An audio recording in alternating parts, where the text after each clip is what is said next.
Bienvenidos. Estas son las noticias más destacadas de la OEA. Esto es OEA News, el informativo de la Organización de los Estados Americanos.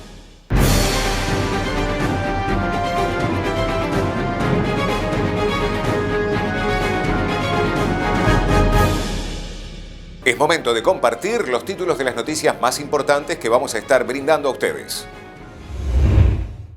Reunión del Comité Consultivo de la Convención Interamericana contra la Fabricación y el Tráfico Ilícito de Armas de Fuego, Municiones y otros materiales relacionados. MAP-OEA.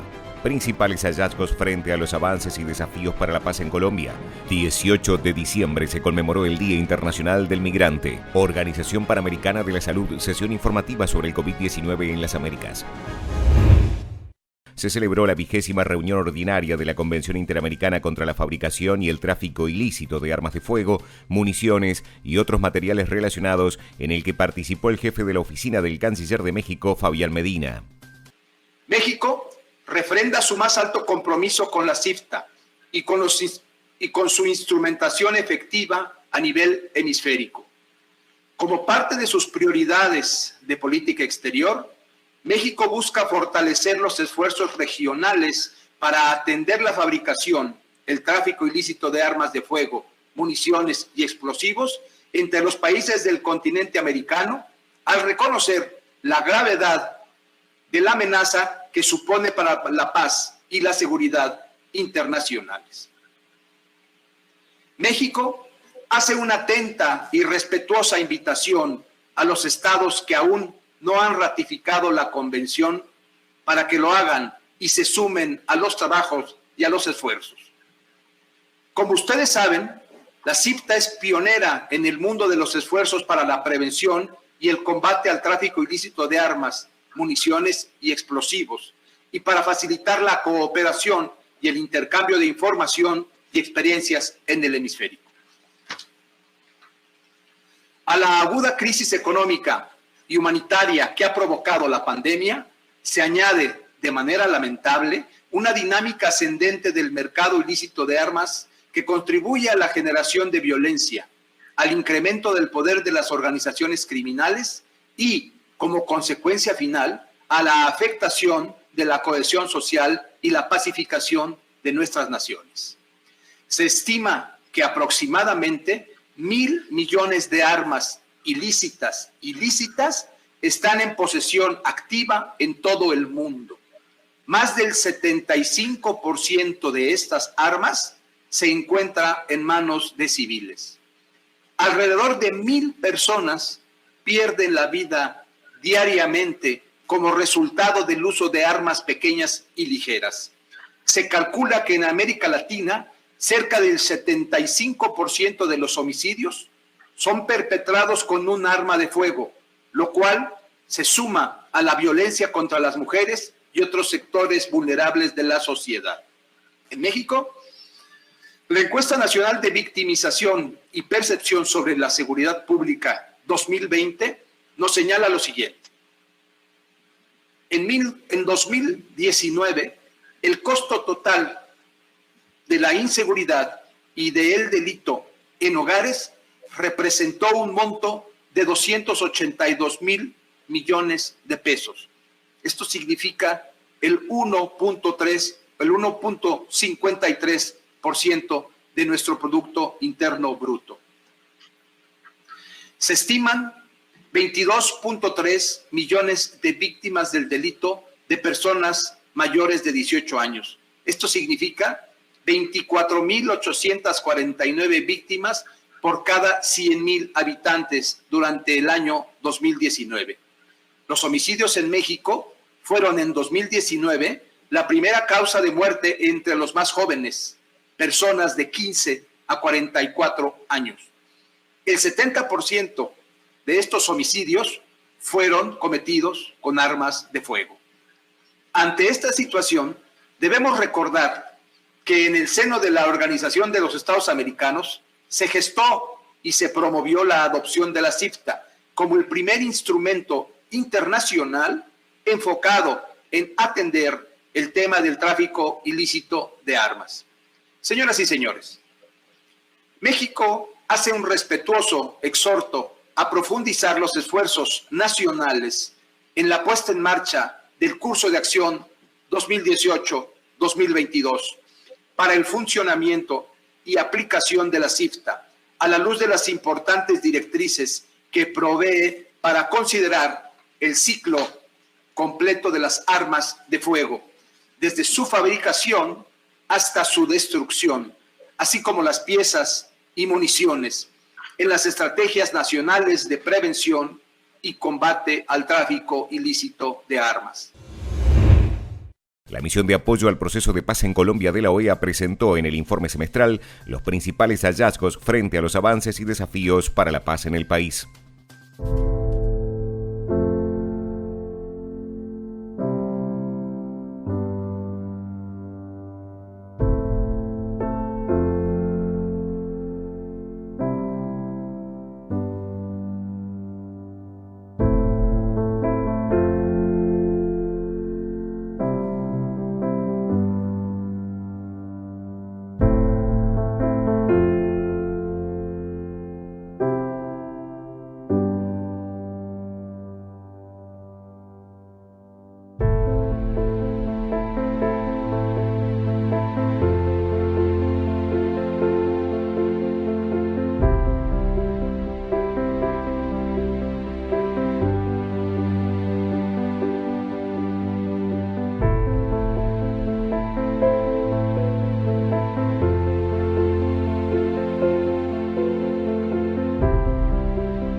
El 4 de diciembre de 2000, la Asamblea General de Naciones Unidas proclamó el 18 de diciembre como el Día Internacional del Migrante a través de la Resolución 55/93, reafirmando su compromiso con la protección de los derechos humanos de las personas migrantes.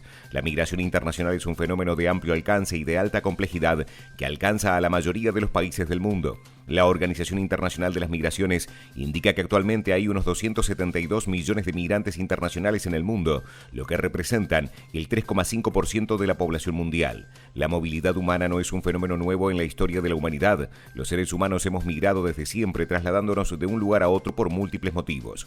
Nuestro continente se constituyó con base en un conjunto de intercambios poblacionales que consolidaron el entramado cultural diverso que lo caracteriza, y hoy en día podemos decir que el fenómeno de la movilidad humana no le es ajeno a ninguno de los países de la región, en tanto la gran mayoría son estados expulsores o de retorno, de tránsito o de recepción de migrantes y refugiados, lo que indica que solo una acción conjunta y coordinada es posible para garantizar los derechos de los millones de personas que se encuentran en situación de movilidad humana.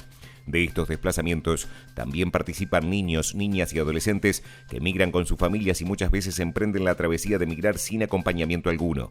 Es fundamental abordar las causas estructurales que provocan la migración de niños, niñas y adolescentes. La falta de oportunidades en las comunidades de origen es una de las principales motivaciones que llevan a que niños, niñas, adolescentes y sus familias abandonen sus hogares. La violencia, la pobreza y los conflictos armados expulsan a millones de niños, niñas y adolescentes de sus países de origen. La situación de doble vulnerabilidad en la que se encuentran los refugiados se ha pronunciado en el contexto de la pandemia provocada por el COVID-19. La pérdida de empleos o dificultad de acceder a uno por parte de sus familiares ha redundado en pérdidas de ingreso en los hogares, lo cual deja expuestos a niños, niñas y adolescentes a explotación laboral. El cierre de las escuelas repercutió en todos los niños. Sin embargo, la educación a distancia ha exacerbado las desigualdades existentes. Adolescentes y familias más pobres, tales como migrantes y refugiados, no siempre tienen acceso a las tecnologías digitales necesarias. Por otra parte, las medidas de restricción de movilidad y cierre de fronteras implementadas por los estados para contener la propagación del virus ha detenido en muchas ocasiones el trayecto de los migrantes que han sido acompañados y no acompañados. Muchos de ellos han quedado varados en áreas cercanas a las fronteras, en donde han sido expuestos a manifestaciones xenófobas por parte de las comunidades de tránsito, siendo acusados de llevar la enfermedad y de facilitar su propagación, y en otros casos se ha visto vulnerado su derecho a la reunificación. En este sentido, es válido recordar el llamado del Consejo Directivo del Instituto Interamericano del Niño, la Niña y Adolescentes de la OEA a fortalecer sus sistemas para proteger a los derechos de niños, niñas y adolescentes migrantes y a desarrollar acciones conjuntas que permitan un trabajo articulado entre países de origen, tránsito y destino. Los migrantes viajan también con sus derechos. Estos no desaparecen al cruzar una frontera. En este Día Internacional del Migrante y especialmente en los tiempos de especial dificultad, es imprescindible ratificar el compromiso con su protección. La Organización Panamericana de la Salud realizó una sesión informativa sobre el COVID-19 en las Américas junto a la doctora Carissa Etienne. Desde el comienzo de la pandemia, hace menos de un año, la región de las Américas ha registrado casi 31 millones de casos y 787.000 muertes como resultado de la COVID-19. Esto representa aproximadamente la mitad de todos los contagios y las muertes por COVID-19 a nivel mundial. Solo en la última semana hubo casi 5 millones de casos nuevos de COVID-19, mayormente en América del Norte, donde Canadá y los Estados Unidos continúan siendo los principales impulsores de casos nuevos. En Canadá, las internaciones continúan aumentando, sobre todo en las regiones del centro, lo cual plantea preocupaciones en torno a la capacidad nosocomial. En los Estados Unidos, ya hay más de 300.000 muertes, un hito que subraya el costo a nivel humano de esta crisis. En América Central, Panamá y Belice están viendo un aumento en los contagios por COVID-19. Algunos hospitales de Belice ya están por encima de su capacidad, lo cual plantea inquietudes en torno a la disponibilidad de la atención. Mientras tanto, Honduras, El Salvador, Guatemala y Nicaragua notifican cifras relativamente bajas de casos de COVID. Sin embargo, tenemos que tener en cuenta que estas tendencias hay que tomarlas con cautela porque los huracanes ETA y OTA pueden haber afectado los sistemas nacionales de vigilancia y muchas personas fueron desplazadas de las zonas afectadas. Las islas turísticas populares del Caribe, como las Bermudas, están viendo un aumento en los contagios. Y lamentablemente, después de muchas semanas, San Martín y Aruba recientemente notificaron nuevas muertes por COVID-19. Y si analizamos América del Sur, Brasil y Colombia están notificando las cifras más altas de casos nuevos con un aumento preocupante dentro de las regiones del sudeste de Brasil. Las zonas limítrofes de Paraguay y Uruguay también están viendo un aumento acelerado de los casos, aunque ambos países están notificando un aumento de contagios a nivel nacional. Sin embargo, también estamos viendo una reducción de casos en otras partes del continente. Chile ha permanecido estable y los nuevos contagios están disminuyendo en Argentina, Bolivia, Perú y Ecuador. Estas han sido las noticias más relevantes de la OEA, la Organización de los Estados Americanos. Esto ha sido OEA News. Nos reencontramos en la próxima jornada.